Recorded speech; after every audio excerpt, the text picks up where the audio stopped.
Welcome to this week's Real Robinson Report. Excuse my voice, I'm a little hoarse after a big game yesterday. I'm sitting here with a good friend of mine, Deon Butler, Penn State connection. Now we in Seattle. What's going on, Deon? Man, not much, man. Feeling good after a great win, so it's good to be out here, man. Well, let's get right to the point. Obviously, people, want to know where we stand about what's going on with Penn State. We're just gonna kind of talk through it a little bit. So what we know is that I guess McQuarrie, who was your coach, apparently walked in on something, and supposedly it said something to Joe, and people don't feel Joe did enough. What are your thoughts on the whole situation? First off, it's about the kids in this situation. So hopefully, everything works out well for them, and against these allegations, and we'll see. We'll let it play out in court. But it's hard to just jump to conclusions. I think a lot of people want to do that. As far as I feel, Coach Paterno did legally what he was supposed to do. Now, morally, you can have a problem with, but it's hard for us to say exactly what Coach Paterno was told. Now we're starting to hear a lot of the allegations. Is that exactly what he heard? We don't know. So who are we to say, hey, he should have did this, he should have did that? But let's be real though, man. I know Mike. You know Mike McQuarrie. I love Mike McQuarrie. I think he's a great guy. Yeah. You know what I mean? But dude, you walk in on something. You know what I'm saying? Ain't nobody's even talking about that aspect of it. Like, dude, you could have nipped it in the bud right then and there. Oh, you know what I'm saying? Absolutely. And I love Mike probably more than you do, McQuarrie. That's my coach for 4 or 5 years there, and I know he's not a bad person at all. Great coach, and I respect him for that. But obviously, he's someone who I would hold a little bit more accountable to, a lot more.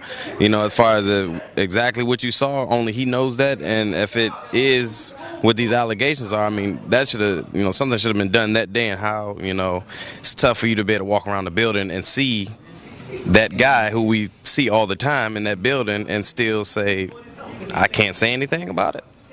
I don't know. That's tough. Absolutely, and let's not lose let's not lose any of the fact that the real victims in this thing is those kids what was going on. It was a real us at the Real Robinson Report. We want to send our sorrow as a former Penn Stater. We want to send our sorrow that goes out to all the families affected by this. If the allegations are true. You're just looking at a bad man, a bad person. The real victims in this whole situation are those little boys that that were really violated by, if the allegations are true, a nasty old man. You know what I mean? We knew Jerry. I knew Jerry probably a little bit more. I never saw it. You know what I mean? He was a good guy. Had the second mile. He had the football cards that we would always sign for kids. You got anything to say? I went to the events probably twice a year with Jerry himself, rode in the car with him, the children from the Second Mile event. So, it's always in hindsight, you wish you could have looked and said, but nothing really sticks out like that. It's hard to just say, oh, I could have saw that coming. Like, there are a lot of people that, whenever stuff like this, if it is true, happens, you're always here all the time. Oh, I never would have thought it was him. And I think that's another situation in this case. If so, it's like a guy, you're like, what, really? So well respected at Penn State, what he's done and starting an organization, and then really, if this is true, I'd have never saw that. Do you think the board got it right? The board of trustees, do you think they got it right by firing Joe? I don't believe so, no, because in all honesty, he had already said, okay, you know what, I'm gonna finish out the season, and I'll get out of y'all hair. I'll let y'all handle this situation how it needs to be handled. He's not legally in the wrong here. He's not on trial. And then for them to accept that and then come back, I think, out the media pressure and then say, you know what, I think we need to just, fire you, especially after all that he's done just for college football, not even Penn State, college football, period. I think sometimes people.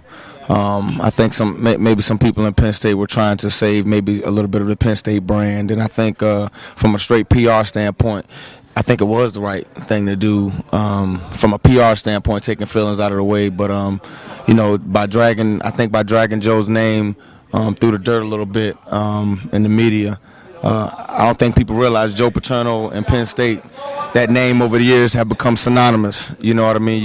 You can't think of one without the other. When you talk about Penn State, you're talking about Joe Paterno. Yeah. You talk about Joe Paterno, you're talking about Penn State.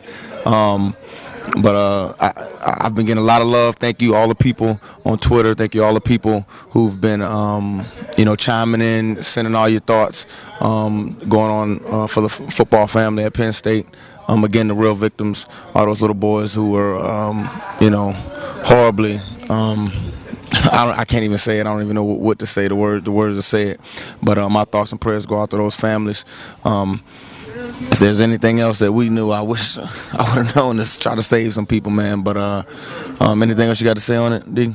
Not just, like you said, just praying for those families and for that whole situation to be resolved. And, I think in due time, everything will work itself out. We'll see all the true facts. And then, everybody is going to have to move forward from this. Obviously, it's going to be toughest for the victims. But Penn State as a university is kind of cleaning itself out. And we're just going to have to, kind of start over brand new. Absolutely, and I talked to Joe 2 or 3 times last week. I even told him, man, if this thing was 10 or 15 years from now, I'd be the guy applying for the next coaching job there, man. And, he laughed, and he told me he'd be fully supportive of something like that. So you never know, Deon. You might be the wide receiver coach there one day, man, if I end up getting a job, man. I got to stick by this guy, keep my job secure. The NFL is never too secure. This guy, I'm secure somewhere. Stick next to him. Real Rob Report, Deon Butler, Seahawks. We are Penn State. We out of here.